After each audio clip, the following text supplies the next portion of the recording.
हाय दोस्तों, कैसे हैं आप सब। चलिए, उम्मीद करते हैं कि आप अच्छे होंगे। और आज एक नए कंसेप्ट, नए टर्मिनोलॉजी के बारे में हम लोग बात करने जा रहे हैं। और बड़ी अहम टर्मिनोलॉजी है, या आप कहें कि टर्म है, इस सेंस में कि जो आज वैश्विक स्तर पर परिस्थिति बन रही है, वैश्विक स्तर पर जो युद्ध की परिस्थिति बन रही है। आप जानते हैं कि रशिया यूक्रेन के बीच वॉर चल रहा है। इसके साथ साथ ये भी आप जानते हैं कि इधर आप वेस्ट एशिया में देखें, सेंट्रल एशिया में देखें, तो ये भी परिस्थिति बड़ी विपरीत होती जा रही है कि जो जंग इजराइल और हमास के बीच चल रहा था, वो अब हिजबुल्ला और इजराइल के बीच में भी शुरू हो गया है। इस रीजनल युद्ध में या रीजनल वॉर में आप कहें कि ईरान की भी लगभग एंट्री होती हुई दिख रही है। और एक ऐसी परिस्थिति बनती जा रही है जिसमें आप ये कह सकते हैं कि पूरा विश्व दो विपरीत कैंपों में, दो विपरीत पक्षों में बंटता दिख रहा है। और इस परिस्थिति में बहुत सारे एक्सपर्ट, चाहे इंटरनेशनल लॉ के एक्सपर्ट हों, इंटरनेशनल पॉलिटिक्स के एक्सपर्ट हों, या नेशनल फॉरेन पॉलिसी के एक्सपर्ट हों, फॉरेन मिनिस्टर्स हों, गवर्नमेंट्स हों, एकेडमिशियंस हों, छात्र हों, रिसर्चर हों, वो चर्चा कर रहे हैं एक टर्म के बारे में, वॉर इकोनॉमी के बारे में। हमने पिछले वीडियो में इसके बारे में डिस्कशन किया है कि वॉर इकोनॉमी क्या है, कैसे वॉर इकोनॉमी सिविल इकोनॉमी से अलग होता है, कैसे वॉर इकोनॉमी के दौरान सारे रिसोर्सेज का मोबिलाइजेशन वॉर की तरफ कर दिया जाता है। जो बेसिक चीज़ें होती, बेसिक राइट्स होते हैं, बेसिक आपकी लिबर्टी होती हैं, उस पर कंट्रोल कर दिया जाता है, उस पर लगाम लगा दिया जाता है। सारी चीज़ों का जस्टिफिकेशन दिया जाता है कि एक देश दूसरे देश से युद्ध लड़ रहा है, इसलिए सारे रिसोर्सेज का मोबिलाइजेशन जो है हम वॉर की तरफ कर देंगे। उसी आधार पर इकोनॉमी का संचालन होता है, इकोनॉमिक पॉलिसीज उसी तरह से बनाई जाती हैं। इसमें हमने ये भी बताया था कि इसमें कुछ लोगों को फ़ायदा होता है, कुछ लोगों को काफ़ी नुकसान होता है। खास करके वर्किंग क्लास, लेबर क्लास का, गरीबों का नुकसान होता है। हेल्थ एडुकेशन के ऊपर जो खर्चे होते हैं उसको रिड्यूस कर दिया जाता है और दूसरे तरफ शिफ्ट कर दिया जाता है। उसकी प्रायोरिटी की, इकोनॉमिक पॉलिसी की जो प्रायोरिटी है वो दूसरे तरफ शिफ्ट कर दिया जाता है। एक तरफ से आप कहें कि वॉर इकोनॉमी के दौरान सोसाइटी को मिलिटराइज कर दिया जाता है, मिलिटराइजेशन की तरफ हम बढ़ जाते हैं। सारी चीज़ों को करने का जो तौर तरीका होता है वो मिलिट्री में जिस तरह से होता है उस तरह से करना हम शुरू कर देते हैं। मिलिट्री की तरह डिसिप्लिन, मिलिट्री की तरह एग्रेशन, मिलिट्री के जो एक्टिविटीज़ होते हैं, हथियार खरीदना, हथियार बनाना, हथियार का एक्सपोर्ट करना, इंपोर्ट करना। और उसमें एक और चीज़ जोड़ा जाता है, वो है नेशनलिज्म, राष्ट्रवाद। राष्ट्रवाद एक ऐसा राष्ट्रवाद जो काफ़ी एग्रेसिव होता है, एग्रेसिव नेशनलिज्म का कंसेप्ट लाया जाता है। सारे चीज़ों को जस्टिफाई किया जाता है नेशन के नाम पर, नेशनलिज्म के नाम पर, राष्ट्र के नाम पर। चाहे वो क्रिटिसिज्म हो, चाहे गलत जगह पैसा, या आप कहें कि देश का जो भी मनी है, जो रेवेन्यू है, उसको यूज करने की बात हो, सारी चीज़ों का जस्टिफिकेशन ये दिया जाता है कि सबसे ज़रूरी हमारा देश है, ये वॉर है, वॉर जितना सबसे बड़ी ज़रूरत है, शांति नहीं, युद्ध की नीति सबसे ज़्यादा अहम है इस समय, और उसको फॉलो किया जाता है। तो एक सोसाइटी मिलिटराइज हो जाता है वॉर इकोनॉमी के दौरान। इसी से जुड़ा हुआ कनेक्टेड एक टर्मिनोलॉजी है, एक शब्द है, या एक आप कहें कि फ्रेज है, जिसका हम इस्तेमाल खास करके जब ऐसे वॉर्स, चाहे फर्स्ट वर्ल्ड वॉर हो, सेकेंड वर्ल्ड वॉर हो, या अभी की जो परिस्थिति बन रही है वैश्विक स्तर पर, उसको समझने के दौरान हम करते हैं, जिसका इस्तेमाल खास करके मार्क्सवादियों द्वारा, कम्युनिस्टों द्वारा, मार्क्स एंगल्स के द्वारा किया गया, वो है मिलिट्री इंडस्ट्रियल कॉम्प्लेक्स। समझिएगा इसको, मिलिट्री इंडस्ट्रियल कॉम्प्लेक्स। तो इसका मतलब क्या है? मिलिट्री इंडस्ट्रियल कॉम्प्लेक्स जो है, आप इसमें 3 शब्द पाते हैं। क्या है वो 3 शब्द? मिलिट्री है, और इंडस्ट्रियल है, और लास्ट कॉम्प्लेक्स है। तो इसको अगर ब्रेक करके आप समझने का प्रयास करें तो आप जो अभी की पूरी परिस्थिति है उसको समझने में, या आप ऐसे कहें कि उसको समझने में आपको सहायता मिल पाएगी। सहायता इस रूप में मिल पाएगी क्योंकि कंसेप्ट्स जो होते हैं, टर्मिनोलॉजी जो होते हैं, वो एक टूल्स होते हैं आपको जो भी परिस्थितियां एग्जिस्ट कर रही हैं उसको समझने के लिए। और ये भी उसी तरह का एक टूल है जिसको मार्क्स ने, लेनिन ने, एंगल्स ने यूज किया अपने थेराइजेशन के दौरान, अपने लेखनी के दौरान, अपने फिलॉसफी को डेवलप करने के दौरान। और जब ये यूज किया गया, आप जानते हैं कि 1848 में दास का कम्युनिस्ट मैनिफेस्टो लाया गया। उसमें बहुत सारी चीज़ों को एक्सप्लेन किया गया, शोषण क्या है, शोषण कैसे हो रहा है, कैपिटलिज्म इसके लिए कैसे रिस्पॉन्सिबल है, उसके अंदर का कंट्राडिक्शन क्या है, वो कैसे डेवलप होता है। कैपिटलिज्म के अंदर जब डायलेक्टिकल आप मटेरियलिज्म देखते हैं, हमने उस पर अभी वीडियो नहीं रिकॉर्ड किया है, हम करेंगे, लेकिन डायलेक्टिक्स को हमने बताया है कि डायलेक्टिक्स का मतलब क्या होता है, unity and struggle of two opposites का मतलब क्या होता है, थीसिस, एंटीथीसिस एंड सिंथेसिस का क्या मतलब होता है। तो उसी तरह से मार्क्स और एंगल्स जब कैपिटलिज्म के बारे में बात करते हैं तो उसके अंदर के कंट्राडिक्शन की भी बात करते हैं। आज के भाषा में हम साइक्लिक, आप कहें कि growth and crisis in economy के रूप में उसको जानते हैं, कि एक पार्टिकुलर टाइम तक इकोनॉमी ग्रो करती है और उसके बाद एकाएक डाउन होना शुरू हो जाता है। मतलब ग्रोथ, आप ऐसे कर सकते हैं, ग्रोथ और डी ग्रोथ, विकास भी होता है और उसका पतन भी होना शुरू हो जाता है, मंदी भी आनी शुरू हो जाती है। तो ये जो इंटरनल कंट्राडिक्शन कैपिटलिज्म का है उसको मार्क्स और एंगल्स ने हाईलाइट किया और बताया कि कैपिटलिज्म एक परफेक्ट प्रोसेस नहीं है, एक हिस्टोरिकल फेज है, जिसको हिस्टोरिकल मटेरियलिज्म में उन्होंने बताया कि यह एक फेज है जो फ्यूडलिज्म के बाद इमर्ज होता है, और इसके बाद भी, कैपिटलिज्म के बाद भी एक नया फेज आएगा जिसको हम लोग सोशलिज्म के नाम से जानते हैं।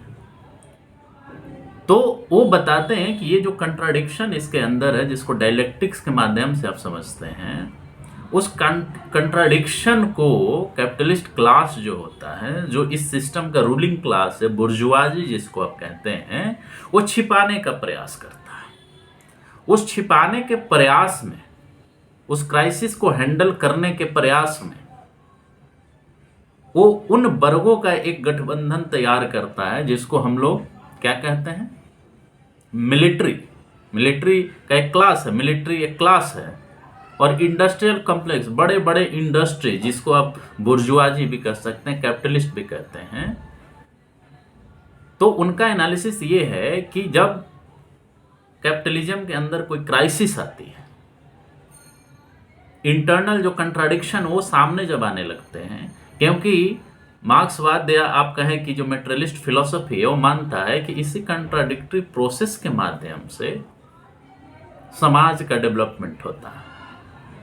उस कंट्राडिक्शंस को समाज दूर करने का प्रयास करता है। जैसे प्रोडक्शन के प्रोसेस में लेबर भी होता है, लेबर या वर्किंग क्लास भी होता है, और एक कैपिटलिस्ट क्लास भी होता है। दोनों कहीं ना कहीं एक जगह पर कोऑपरेशन भी करते हैं और एक जगह पर एक दूसरे के खिलाफ स्ट्रगल भी करते हैं। लेकिन सिंथेसिस उसका ये है कि दोनों को एक दूसरे के साथ जुड़ना तो होगा ही, तभी प्रोडक्शन होगा। प्रोडक्शन उनके इस कोऑपरेशन या ऐसे कहें कि उनके यूनिटी एंड स्ट्रगल का नतीजा है, और समाज ऐसे ही आगे बढ़ता है। लेकिन जब इस कंट्राडिक्शन को सॉल्व करने के बजाय समाज के अंदर कुछ कैपिटलिस्ट, मिलिट्री क्लास एक अपना नया गठजोड़ बनाता है इस सिस्टम को मेंटेन रखने के लिए, इस शोषण की व्यवस्था को मेंटेन रखने के लिए, उस कंट्राडिक्शन को इस रूप में सॉल्व करने का प्रयास करता है, या इस तरह से उसको एड्रेस करने का, हैंडल करने का प्रयास करता है, जिससे कुछ कैपिटलिस्ट क्लास का, कैपिटलिस्ट लोगों का वर्चस्व बना रहे, सिस्टम पर लोगों को, सिस्टम के अंदर जो खामियां हैं उस पर लोगों की नजर न जाए। तो उस कंट्राडिक्शन को एड्रेस करने की बजाय उस कंट्राडिक्शन को छुपाने के लिए एक कॉम्प्लेक्स तैयार किया जाता है, गठबंधन तैयार किया जाता है, एक स्ट्रक्चर तैयार किया जाता है मिलिट्री लीडरशिप के द्वारा और इंडस्ट्रियल जो कैपिटलिस्ट है उसके द्वारा। एक गठबंधन कर करके जो कैपिटलिस्ट सिस्टम के अंदर जो कंट्राडिक्शन है, जो इश्यूज हैं, जो प्रॉब्लम्स हैं, उसको एक तरह से छुपाने का प्रयास किया जाता है। यह एक तरह का कोलिजन है, एक तरह का गठबंधन है दो तरह के लीडरशिप के बीच में। एक को आप मिलिट्री लीडरशिप कह सकते हैं, उसमें ऐसा नहीं है कि पॉलिटिकल लीडरशिप शामिल नहीं है, उसमें पॉलिटिकल लीडरशिप भी शामिल है, लेकिन प्रोमिनेंट रोल मिलिट्री लीडरशिप का और इंडस्ट्रियल कॉम्प्लेक्स का होता है, जिसमें वो दोनों एक साथ एग्रीमेंट करते हैं और एग्रीमेंट कर करके वो इकोनॉमिक कंट्राडिक्शन को इस तरह से सॉल्व करने का प्रयास करते हैं जो युद्ध पर आधारित होता है। तो एक तरह से आप कह सकते हैं कि वो प्रॉब्लम को सॉल्व नहीं, उसको छुपाने का प्रयास करते हैं। जो रियल इशू है इकोनॉमी के अंदर उसको एड्रेस करने की बजाय लोगों का टेंशन दूसरी तरफ वो शिफ्ट कर देते हैं। जहां पर वो एक नया टर्मिनोलॉजी इस्तेमाल करते हैं राष्ट्रवाद का। जो भी आज तक युद्ध हुए हैं उनका एनालिसिस करके आप देखेंगे तो उन सारे युद्धों को ये युद्ध उस कैपिटलिस्ट क्लास का, उस कैपिटलिस्ट लीडरशिप का रहा है, चाहे वो आप कहें साम्राज्यवाद के रूप में दिखा या उपनिवेशवाद के रूप में देखा, लेकिन हमेशा उसको राष्ट्रवाद के नाम पर जस्टिफाई किया गया। तो इस राष्ट्रवाद के कंसेप्ट के अंदर एक डोमिनेंट ग्रुप एक कॉम्प्लेक्स तैयार करता है, कोलिजन तैयार करता है इंडस्ट्रियल लीडरशिप के बीच में और मिलिट्री लीडरशिप के बीच में, और राष्ट्रवाद के नाम पर युद्ध को जस्टिफाई करता है। मार्क्स, एंगल और लेनिन ये सब लिखते हैं कि युद्ध वास्तव में लोगों का युद्ध नहीं था। फर्स्ट वर्ल्ड वॉर की अगर हम बात करें तो ये फर्स्ट वर्ल्ड वॉर, क्योंकि इस समय मार्क्स जिंदा नहीं थे लेकिन लेनिन थे। रसा में जो बोल्शेविक रिवॉल्यूशन हुआ तो सबसे पहले उन्होंने शांति का डिमांड करा। वो मानते थे कि ये युद्ध जो है ये लोगों का युद्ध नहीं है, ये रूलिंग क्लास जो पूंजीपति वर्ग है ये उसका युद्ध है। और जब जब कैपिटलिज्म में, कैपिटलिस्ट सिस्टम में क्राइसिस आता है तो युद्ध की बात की जाती है, वॉर मॉन्गरिंग कहा जाता है इसको जस्टिफाई करना, चिल्लाना, बार बार चिल्लाना, एक माहौल बनाना लोगों के बीच कि वॉर ही इसका सॉल्यूशन है। बिना वॉर लड़े, एक्चुअल में इसके पीछे रीजन होता है रिसोर्सेज का एक्सप्लॉयटेशन, इसके पीछे रीजन होता है अपना इंपीरियल एजेंडा को बढ़ाना, साम्राज्यवाद को बढ़ाना, विस्तारवादी नीतियों को बढ़ाना। लेकिन नाम इसका क्या दिया जाता है? नाम नेशनलिज्म दिया जाता है। इसके पीछे एक इंडस्ट्रियल एंड मिलिट्री कॉम्प्लेक्स काम कर रहा होता है, दोनों का गठजोड़ होता है। और इस गठजोड़ के माध्यम से इंडस्ट्री जो होता है वो हथियारों की सप्लाई करता है, हथियार का मार्केट डेवलप करता है, वायलेंस को परपेचुएट करता है, लोगों के राइट को कुचलने का जो तौर तरीका होता है, जो लोग कुचलते हैं उसको जस्टिफाई करता है। तो मिलिट्री क्या करता है? मिलिट्री इन इंडस्ट्रियल हाउसेज से हथियार खरीदता है, बड़े स्केल पर कॉन्ट्रैक्ट होता है, बड़े स्केल पर प्रोडक्शन होता है और उसका इस्तेमाल युद्ध में हम करते हैं। तो इस कॉम्प्लेक्स से माध्यम से क्या हो रहा है? वॉर इकोनॉमी को बढ़ावा दिया जाता है, साम्राज्यवादी नीतियों को बढ़ावा दिया जाता है, लोग का जो बेसिक राइट है, बेसिक जो डिमांड है वो नहीं पूरा किया जाता है, बल्कि युद्ध के माध्यम से उन इशू को ही डाइल्यूट कर दिया जाता है, छुपा दिया जाता है और वॉर को जस्टिफाई किया जाता है। सारे रिसोर्स का मोबिलाइजेशन दूसरी तरफ कर दिया जाता है। बड़े बड़े कॉन्ट्रैक्ट्स जो होते हैं वो इंडस्ट्रियल कॉम्प्लेक्सेज को मिलते हैं और मिलिट्री उसकी खरीदारी करती है। और इस आधार पर इकोनॉमी को दिखाने का प्रयास किया जाता है कि इकोनॉमी ग्रो कर रही है। इकोनॉमिक इश्यूज को इस तरह से एड्रेस करने की कोशिश की जाती है। बड़े ही आप कह सकते हैं कि ये आप ये कह सकते हैं कि वीक तरीका है। ये एक आपका वेल थॉट स्ट्रेटजी नहीं है इकोनॉमिक इशू को डील करने के लिए। इससे इकोनॉमिक इशू दूर नहीं होते और अग्रवेट होते हैं और ज़्यादा ही खराब होते हैं, लेकिन लोगों का ध्यान डाइवर्ट करने के लिए इसका इस्तेमाल किया जाता है। रियल सेंस में अगर हम देखें तो जॉब का ग्रोथ नहीं होता, एम्प्लॉयमेंट इंक्रीज नहीं होता, उल्टे अनएम्प्लॉयमेंट इंक्रीज हो रहा होता है, जॉब की क्वालिटी खराब हो रही होती है, कितने लोग मारे जा रहे होते हैं, वातावरण को नुकसान पहुंचता है। लेकिन इस मिलिट्री इंडस्ट्रियल कॉम्प्लेक्स के माध्यम से जो वार मॉन्गरिंग को प्रमोट किया जाता है, वार इकोनॉमी को जब प्रमोट किया जाता है, तो लोगों का ध्यान पूरी तरह उधर हो जाता है। और उधर ध्यान होने की वजह से क्या होता है कि जो रियल मुद्दे आपके हैं, शिक्षा का, स्वास्थ्य का, रोजगार का, उस पर कोई भी चर्चा नहीं होती है। बड़े बड़े मिलिट्री एक्सपर्ट को स्टूडियो में बुलाया जाता है प्राइम टाइम में, उनसे खूब डिस्कशन कराया जाएगा, खूब हथियार खरीदें, खूब मिसाइल खरीदें, खूब हथियार को बढ़ावा दें, नेशनल सिक्योरिटी टॉप प्रायोरिटी है, फूड सिक्योरिटी कोई प्रायोरिटी नहीं है, एडुकेशन सिक्योरिटी कोई प्रायोरिटी नहीं है, हेल्थ सिक्योरिटी कोई प्रायोरिटी नहीं है। आप आए दिन के प्राइम टाइम डिबेट में देख सकते हैं। वातावरण का नुकसान कोई प्राइम टाइम का डिबेट का टॉपिक नहीं बनता है। तो जो ये मिलिट्री इंडस्ट्रियल कॉम्प्लेक्स का कंसेप्ट है, ये इसीलिए लाया गया मार्क्स और एंगल्स के द्वारा, या इस टर्म का इस्तेमाल खास करके वैसे लोग करते हैं जो युद्ध के खिलाफ हैं, डिसआर्मामेंट के सपोर्ट में हैं। वैसे लोग इसका इस्तेमाल करते हैं ये समझने के लिए कि आखिर ये वार जो किया जा रहा है, वार चलाया जा रहा है, इसके पीछे का इंटेंशन क्या है, क्यों इसको जस्टिफाई किया जा रहा है,